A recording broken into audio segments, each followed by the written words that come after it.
بادشاہ نے اپنے وزیروں کو کہا کہ جاؤ میری ریاست میں دیکھو کہ کوئی بے وقوف ہے اس کو لے کے آ۔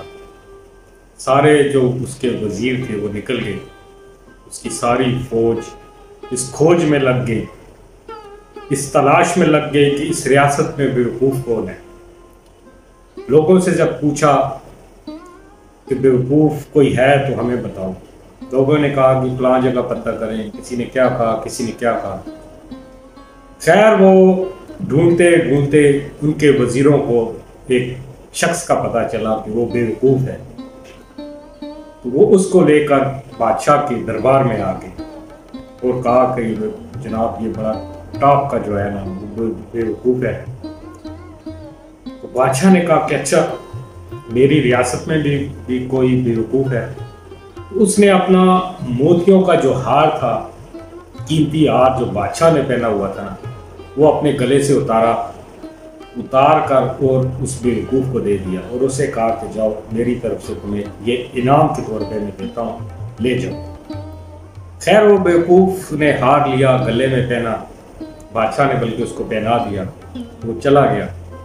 کچھ ٹائم گزرا، کچھ عرصے بعد بادشاہ بیمار ہو گیا، اتنا بیمار تھا کہ اس کا آخری وقت تھا، اس دنیا سے جانے کا وقت تھا۔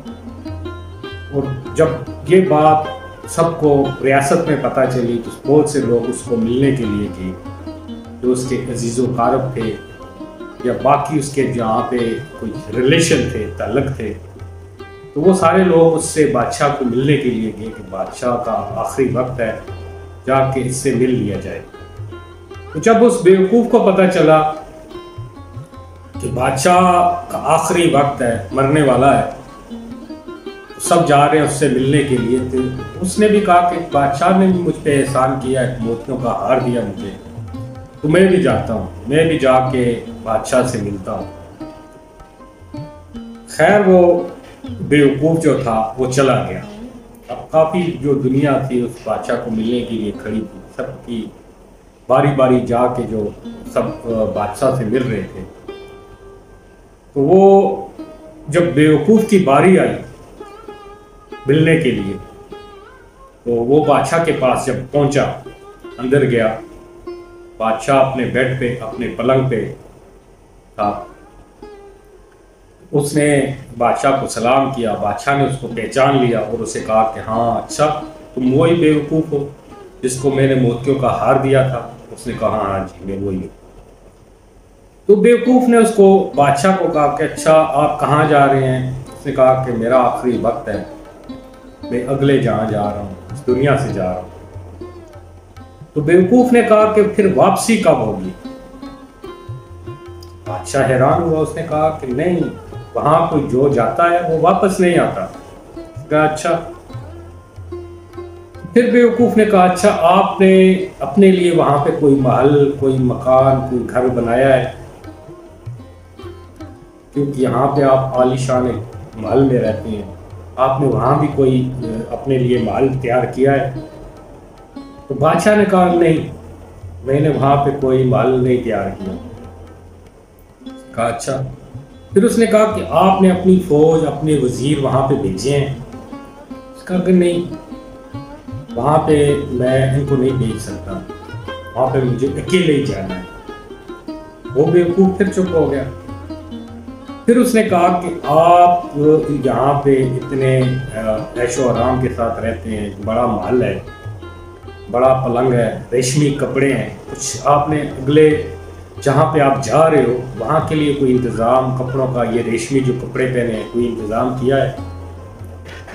اس نے بادشاہ نے کہا کہ نہیں، کوئی انتظام نہیں کیا۔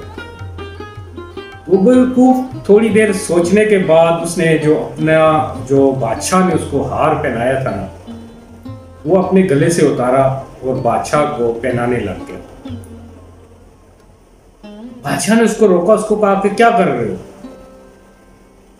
بیوقوف جو تھا اس نے کہا کہ آپ نے مجھے اس ریاست میں، اس ملک میں سب سے بڑا بیوقوف سمجھا، اور تب آپ نے مجھے یہ انعام کے طور پر دیا کہ میں سب سے بڑا بیوقوف ہوں، لیکن آپ تو مجھ سے بھی بڑے بیوقوف ہیں کہ آپ جا رہے ہیں جہاں، وہاں کے لیے آپ نے کوئی تیاری نہیں کی، کوئی انتظام ہی نہیں کیا۔ تو یہ قصہ سنانے کا مقصد ہے کہ ہم اس دنیا میں عارضی ہیں، کچھ وقت کے لیے آئے ہیں، ہم نے جانا ہے، واپس اس دنیا سے چلے جانا ہے، اور جہاں پہ ہم نے رہنا ہے وہاں کے لیے ہم نے تیاری کرنی ہوتی ہے۔ اس دنیا کے لیے تو ہم سب کچھ کرتے ہیں، اپنے گھر بنانے کے لیے کتنی محنت کرتے ہیں، کتنے جھوٹ بولتے ہیں، کتنا حرام کی کمائی کھاتے ہیں، پتہ نہیں کیا کیا کرتے ہیں ہم اس دنیا میں، جو ایک عارضی دنیا ہے، اس کے لیے ہم بہت کچھ کرتے ہیں۔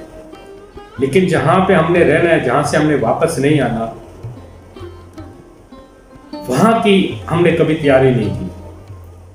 اس عارضی دنیا کے لیے ہم کیا کچھ کرتے ہیں، جہاں ہم نے کچھ سال رہنا ہے، چند لمحوں کی زندگی ہے، اور یہاں اپنے گھر کے لیے، ہم گھر بنانے کے لیے، بڑے بڑے محل بنانے کے لیے ہم کیا کچھ کرتے ہیں، اپنی اولاد کے لیے کیا کچھ کرتے ہیں، باقی جو دنیا میں ہم نے دنیا کو دکھانے کے لیے ہم کیا کچھ کرتے ہیں۔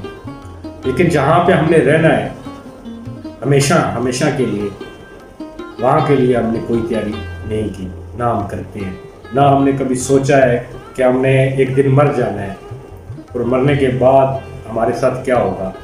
تو ایک لمحہ فکریہ ہے